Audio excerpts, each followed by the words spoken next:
1000 அடிக்கு கீழே போய் தண்ணீரை உறிஞ்சி வாழக்கூடிய பனையே கழுத்து முறிஞ்சு சாகுதுன்னா 1000 அடிக்கு கீழே உனக்கு தண்ணி இல்ல. அப்ப உன் நிலம் பாலைவனமா மாறிக்கிட்டு இருக்கு.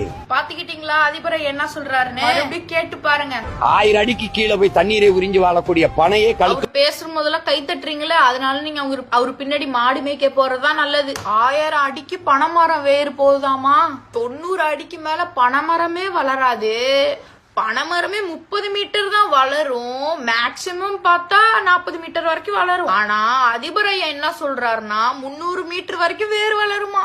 எந்த நாட்டிலயாவது கேள்விப்பட்டிருக்கீங்களா பனைமரத்தோட 10 மடங்கு வேறு வளரும்னு? இவரு சொல்றாருன்னு நீங்க கை தட்டுறீங்க.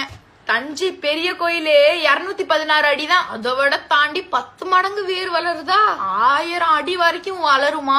1000 அடினா 300 மீட்டர் பாத்துங்க. அதுக்கு கத்துட்டு நீங்க மாடு மேய்க்கிறதுக்கு தப்பே இல்ல. இப்பதான் புரியுது ஏன் அவங்களெல்லாம் மாடு மேய்க்க கூப்பிடுறாருன்னு. விஷயம் தெரிஞ்சுதான் எல்லாரும் என்ன மாதிரி வீடியோ போட்டுருவாங்களா? அதனாலதான். சரி, இது மாதிரி நிறைய வீடியோஸ் வேணா ஃபாலோ பண்ணுங்க.